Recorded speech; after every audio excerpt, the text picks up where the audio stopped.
blanche.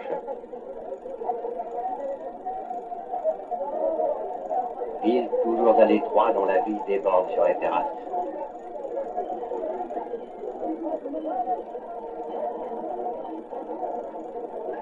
Immensité des déserts. Solitude. Foule fiévreuse.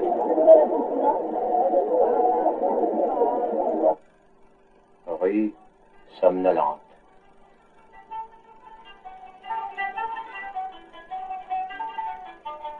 Secret des visages voilés et des demeures closes.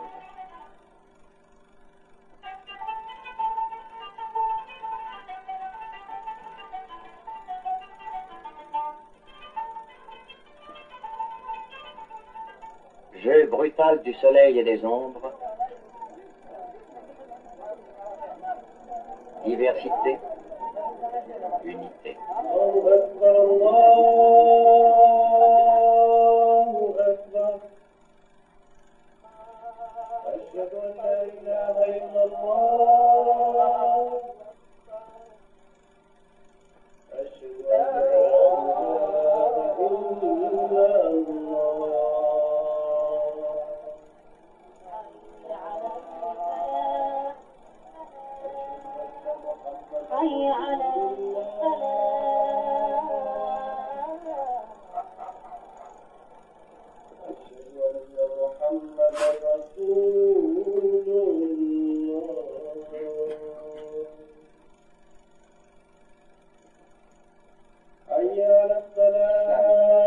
C'est-à-dire résignation, abandon à Dieu. Sur la place publique, l'histoire la plus souvent contée, c'est la merveilleuse histoire des cavaliers d'Allah. Ils sont partis de la lointaine Arabie, où se trouve la Mecque, la ville sainte.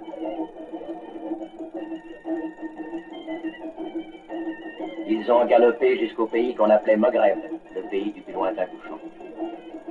C'était au 1er siècle de l'Hégire, qui est le 7e des chrétiens. En avant, cavalier d'Allah, le paradis est devant vous. Ils ont foulé les ruines des cités romaines, vestiges du grand empire écroulé.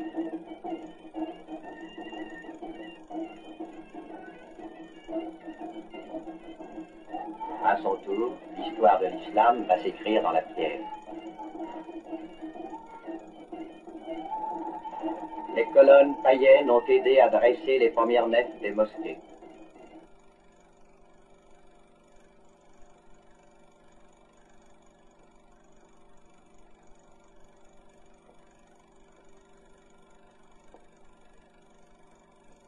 Le minaret de Kérouan est le plus ancien d'Occident. La mosquée qu'il domine fut construite en Ifriqiya, qui est maintenant la Tunisie, au temps de Charlemagne. Depuis 11 siècles, l'appel à la prière tombe du haut de sa tour et toutes les mosquées de la ville le répètent.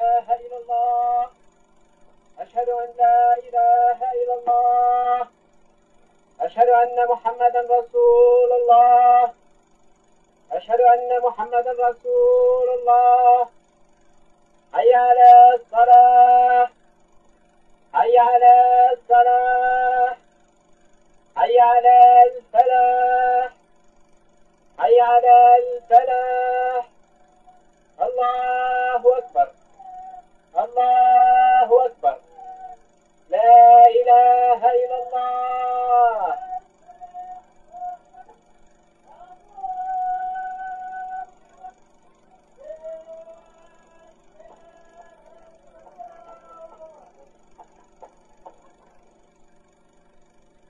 Maison de prière, la mosquée ouvre toutes ses nefs vers la Qibla, direction de la Mecque, où se trouve la maison de Dieu sur terre.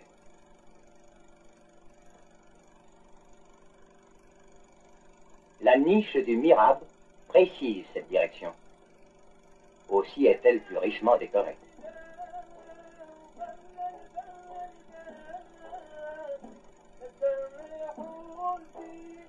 Le mihrab de Kérouan est orné de marbre sculptés à jour.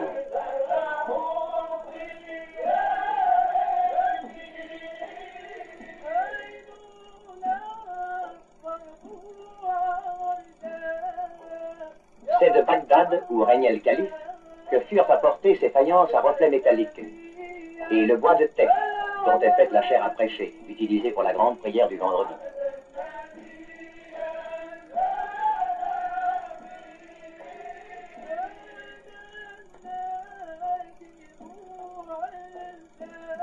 Les remparts de Kérouan pourraient raconter beaucoup d'histoires de faste et de sang.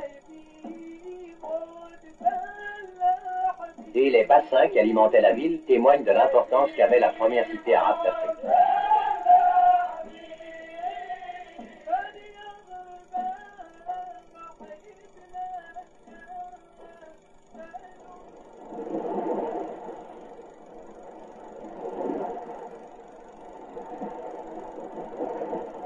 Des monastères fortifiés, comme celui qui a donné son nom à Monastir, semblent guetter encore les navires.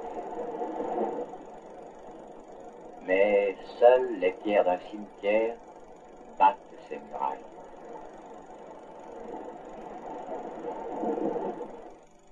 Au XIe siècle, l'Ifriqiya est ruinée par l'invasion de hordes nomades destructrices.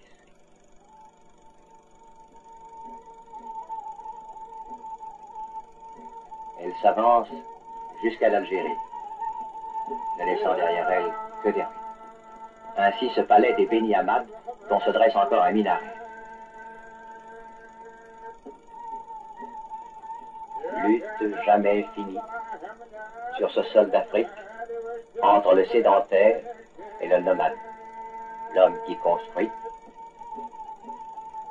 l'homme qui marche.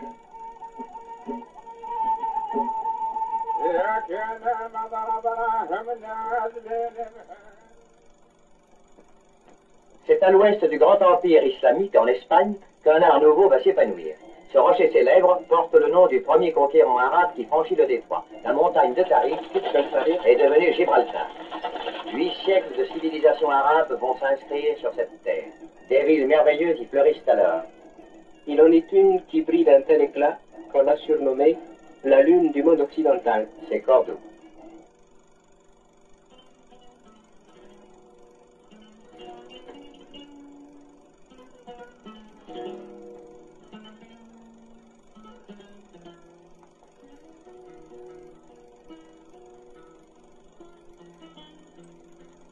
Chacun des émirs successifs a fait agrandir et embellir la mosquée, jamais assez vaste pour les foules qui s'y pressaient.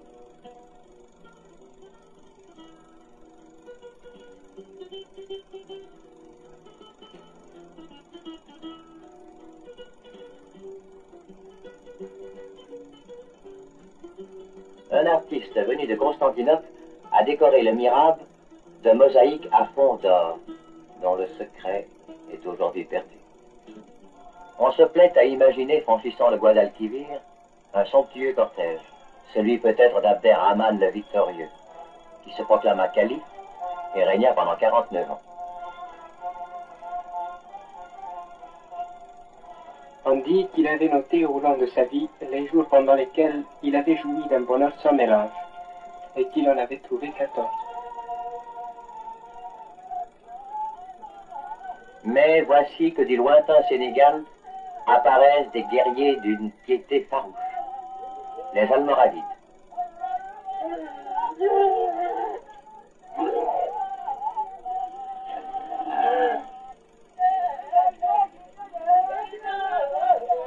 Leur chef, Youssef Ben Tachfin, fonde Marrakech aux portes du désert et étend sa domination jusqu'en Algérie. C'était un pieux musulman. Il n'admettait pas de voir une rue qui n'est pas sa mosquée.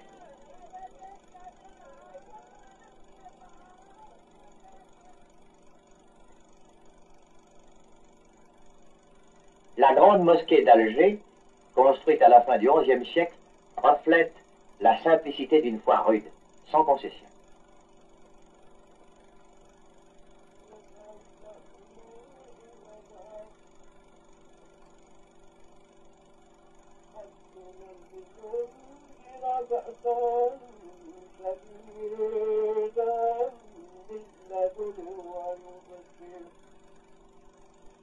ويبشر المؤمنين الذين يعملون الصالحات.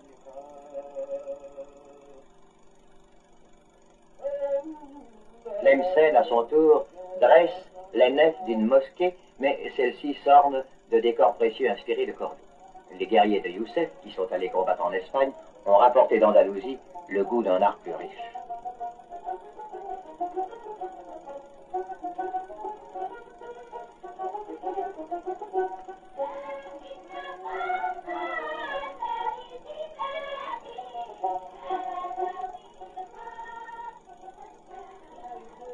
Nouveaux conquérants, les Almohades, descendus des montagnes de l'Atlas, dressent remparts et minarets. El Mansour, le victorieux, fait construire les 3 tours sœurs, Giralda de Séville, Tour Hassan à Rabat,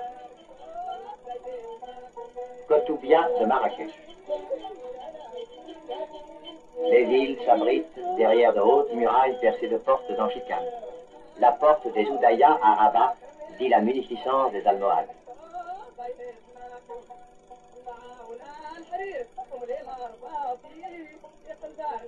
À Marrakech, la porte dite Bab Aguenaou a entendu les acclamations qui saluèrent El Mansour, vainqueur du roi de Castille.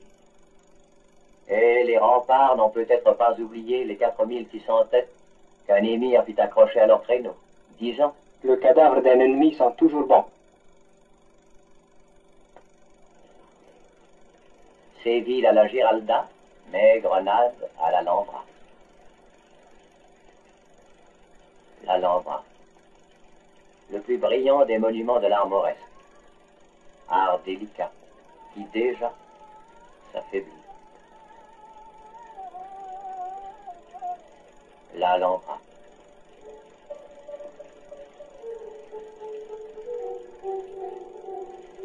Palais exilé où dort un mystérieux passé.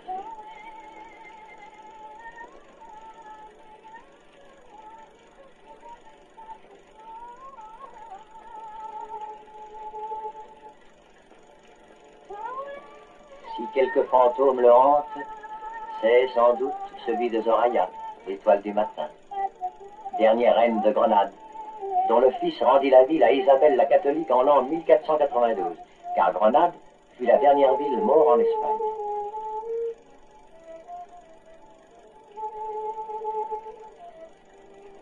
Le flambeau de l'islam ne devait plus briller sur cette terre.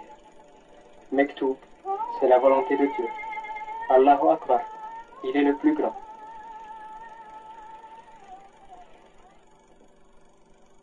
Cependant, de l'autre côté de la mer, il était une ville si belle que le poète a dit « Elle est comme une jeune épousée assise sur son lit nuptial. » C'est Tlemcen.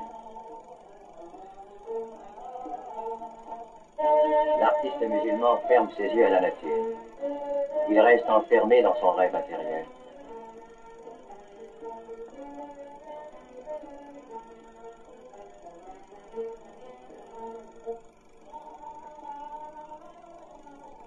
La petite mosquée de Sidi Bel Hassen rivalise d'élégance avec l'Alhambra. Une ville si belle devait être disputée. Les rois de Fès en firent le siège et construisirent sous ses murs une autre ville qui devait la supplanter, Mansoura. Après 8 années de siège, et quand la ville allait se rendre, Yacoub, l'assaillant, fut assassiné par un de ses eunuques. La mort est plus près de nous que la paupière de l'œil. Plus tard, les rois de Fès prirent cependant Tlemcen. Ce fut pour l'embellir encore. Ils élevèrent une mosquée auprès du tombeau de Sidi Bou Médine. Le saint homme avait dit, Dieu qu'il fallait bon dormir là sans sommeil éternel. Il fut exaucé. Les femmes viennent nombreuses demander au saint sa protection.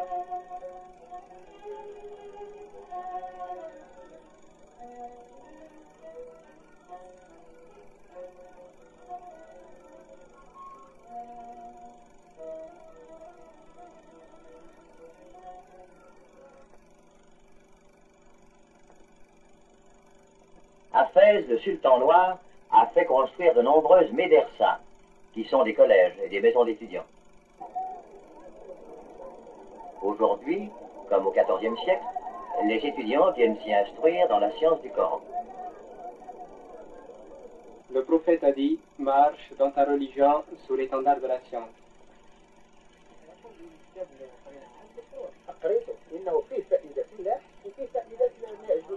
تتعلق بطريقة تفكيره، فأعماله المختلفة وما يتصل بها من الفضائل والحسنات وما يلابسها من النقائص والعيوب، وكل ما يعمل من خير وكل ما يزرع من شر ناتج عما يجول في رأسه وقلبه. فما عليه أن يفعل. فالعاقل لا يحمل في رأسه إلا العلم وفي قلبه إلا الإيمان، ولهذا يجب أن نتخذهما عنوانا لحياته. كاين الكتاب اللي تلقى فيه الحق وكاين الكتاب اللي تلقاه كله كذوب. فيها واحد فائدة كبار انه يعجبه في الخطر، وفيه واحد السطر ما عجبنيش. السطر الثالث ما عجبنيش. Dès lors, l'art est immobile. Immobile comme ce pays où le présent rejoint si facilement le passé. Même passant. Même animation à la fois nonchalante et pressée. Les marchands offrent ces fruits d'or qui gardent dans leur nom le souvenir de Grenade. Et le voleur de Bagdad a toujours des adeptes.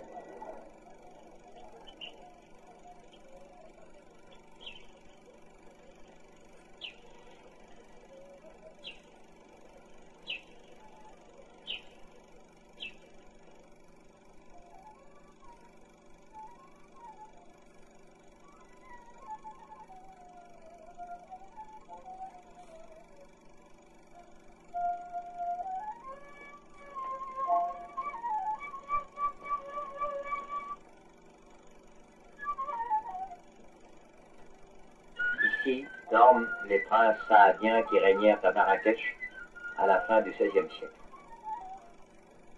Ont-ils enfin trouvé leur repos, ceux-ci dont le règne s'est si souvent achevé dans le sang? Où sont les rois et tous ceux qui vécurent avant toi? Ils sont allés où tu iras toi-même.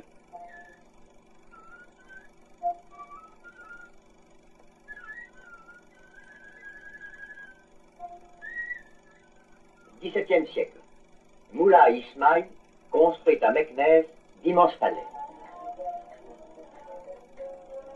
Il n'abrite plus que les oiseaux sauvages.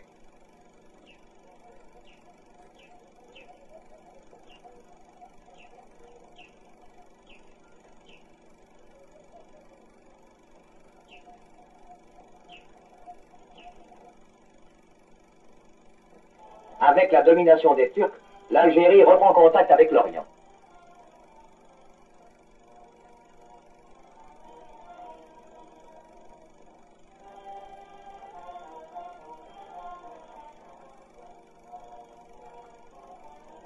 Les riches marchands barbaresques construisent d'opulentes demeures, refermées sur de beaux jardins.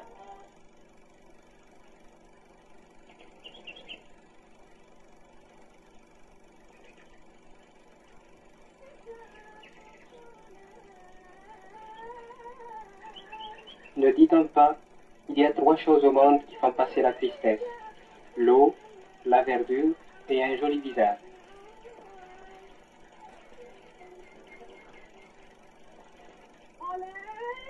Tunis, après Alger, est conquise par Caïr et Di, frères de Pardo. Coupoles et minarets y rappellent le lointain Bosphore. Venu du fond des siècles, la même voix verse toujours le rêve de l'islam.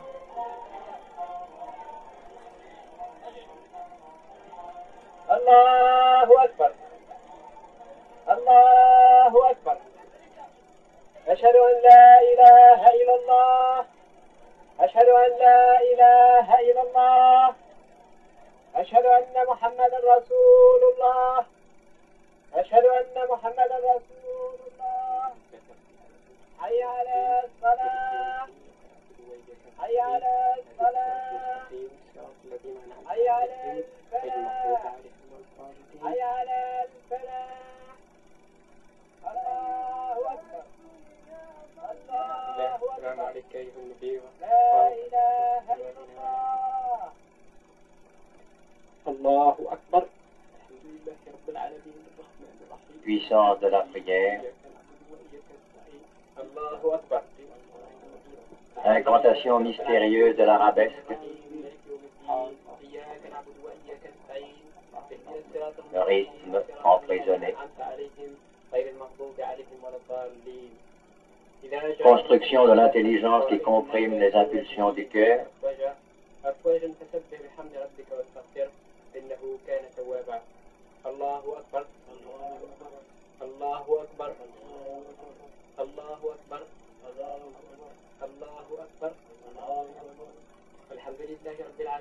qui